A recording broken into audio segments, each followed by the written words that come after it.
Welcome to Community-Based Theater. The pieces you're about to see were written by Cal Poly Pomona students in collaboration with their community partners, members of the Pan-African diaspora, also known as Black, African, and African American people. The pieces seek to accurately represent the truths, perspectives, and experiences that were shared by these lovely individuals from the community. They are presented by the students and often with community partners who inspired and contributed to them. Please enjoy Shades of Beauty, Strength, Magic, and Joy.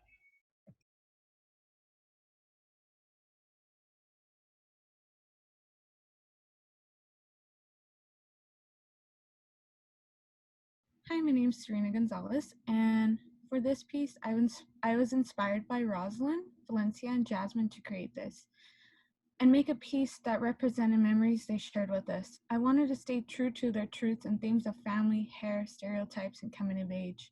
I really want to thank the partners and insiders for their powerful experiences that they shared with us. That means a lot to my heart. Holistically, I was able to learn a lot from this class and become a better communicator from the lessons and topics shared in community-based theater. I wish that all majors would have to take this course because the more we learn from each other and grow, the more loving and kind society would be. My piece is called Memories in That Small Cafe. Thank you.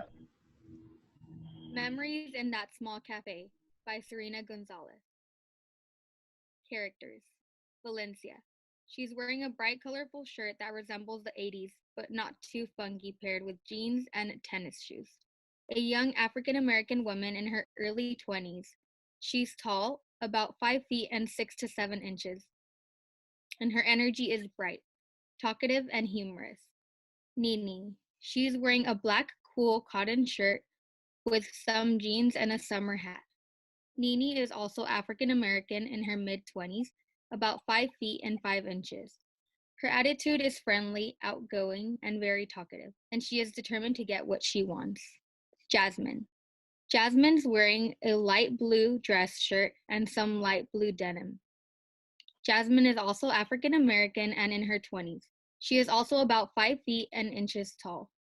Her personality is open-minded, friendly, talkative, and outgoing. Through her scene, she is determined but emotional about her challenge.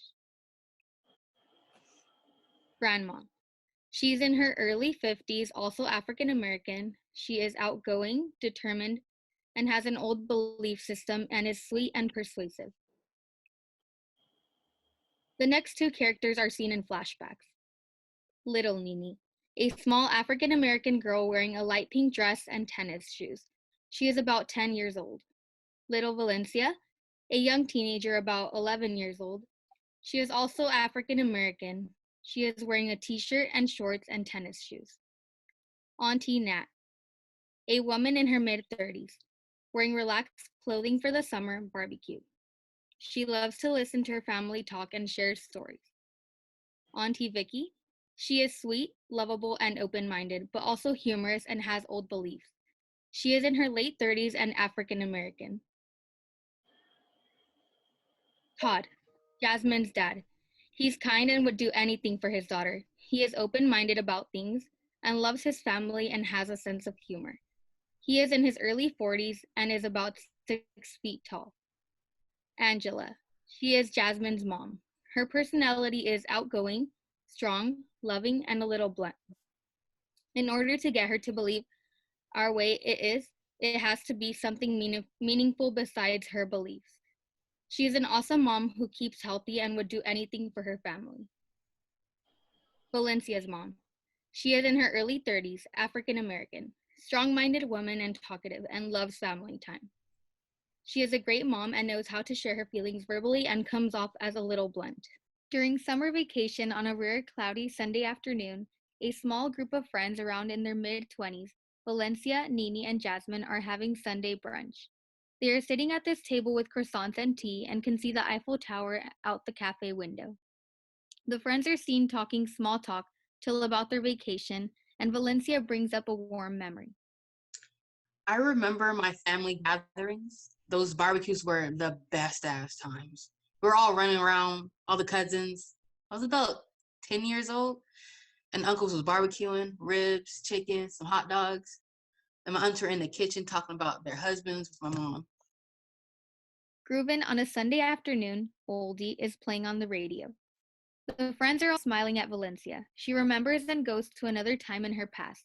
Within her point of view, she can see this family party happening, replaying in her mind.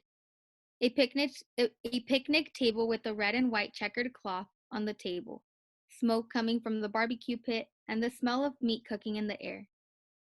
A small Valynsia is seen running through the kitchen and goes to spy on her aunties behind the couch. She's caught by their attention.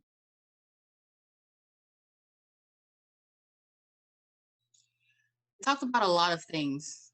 It was always juicy gossip, either talking about cousin Sandy cheating on her man and other family history, or things that were happening.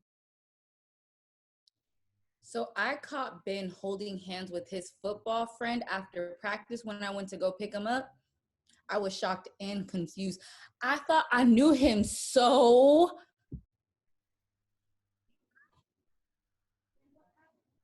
She's interrupted by another family member. Then what happened? Did you take him home to whoop that ass or question him? I got out of my car and I ran towards him. I said, "Who are you? What is going on?" And I slapped my son. Ooh. Little Valynsia peeks up from the couch and giggles. The four family members in the kitchen look towards the pink salmon sofa. Vicki walks over from the kitchen. Ladies, we got ourselves a spy, my little Valynsia. Grabs and hugs her tightly. Her mom walks over to her while the other two aunts look that direction. Now, what did I tell you about ear banging?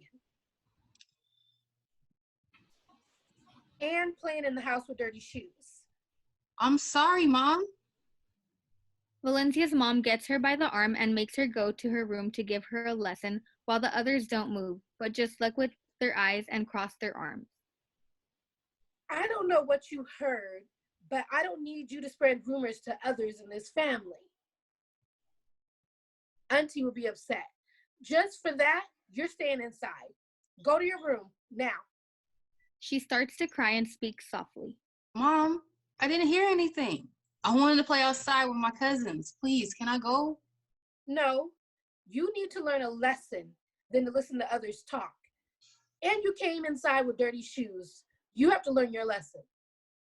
Folding her arms tightly as a small Valynsia starts to cry. The aunts giggle inside the kitchen and shake their heads. The mom closes the door and locks it while the party is going on. Cut to cafe scene. The sun is starting to come out from the clouds from this giant window where the light hits their table. The friends munch on their sandwiches and tea now. Nene and Jasmine look at Valynsia and hold her hand and make sad faces. Aw, I'm sorry, girlie. We all had our moments growing up. She starts to laugh. I remember my grandma being so fierce. She had beautiful energy. And when it came to doing my hair, our hair, whew, the fear of that hot comb. And when I was little, she would warm up that metal hot comb on the stove after our bath. Ugh. Nene moves around as she's talking with her hands while she speaks. Jasmine and Valynsia nod at her as if they knew what she was talking about. When I saw that flame start on the stove, when it goes up. Moves her hands towards the right. Flashback. We see a small Nene sitting on the kitchen table playing her Nintendo game. Her grandma walks over to the kitchen with combs and brush in her hair in her hand and sets it on the table. The grandma gets the comb and heats it up on the stove. Nene looks up and runs out of there. Nene's voice talks over the scene while we see this happening. I ran and hid from my grandma. I hated the pain of getting the comb. Going through my hair, it was hot, and if I just flinched, I would have gotten burned on my scalp. I gotta do your hair, my baby. Come on, Nina. Where'd you go? The grandma looks under the table and looks for Nene as the cabinets are open. Nene is hiding behind a cabinet that's right next to an old record player. We've gone through this before.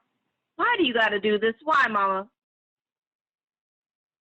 Her grandma scans the room and Nene moves and the grandma walks towards the movement where it came from. She sees Nene holding her knees together and tears. I cried so much, even before my hair was even combed. That thing I hated with a passion.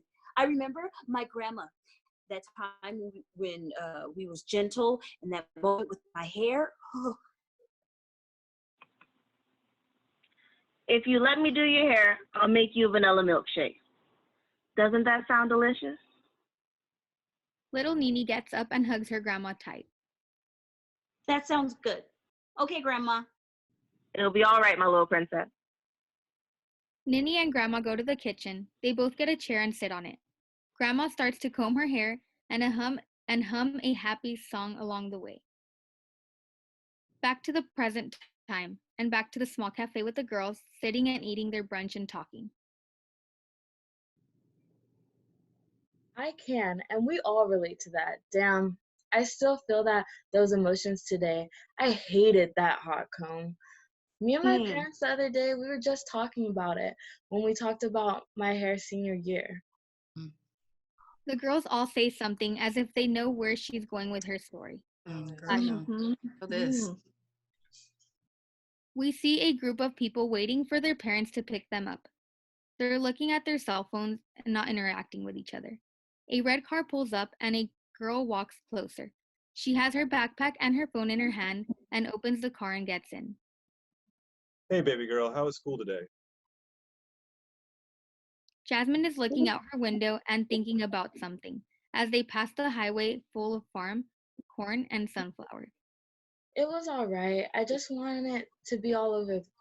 I'm tired of my hair, and it was so hot today. It looks beautiful. Just put it up in a ponytail. I really need to talk to you and Mom about it, though. We are talking about it now. She opens the visor and looks at the mirror and looks upset and frustrated. See, well... I don't see the problem. It's fine the way it is. Dad, it's not fine. I have to deal with it every day, all day, like this. I straighten my hair at night. A small pause. It's just a lot of work. Jasmine touches her hair with both her hands.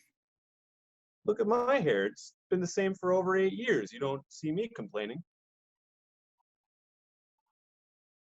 He chuckles and continues looking at Jasmine, and he throws his hand in the air. They pull up to their home in a woodsy-like beautiful area.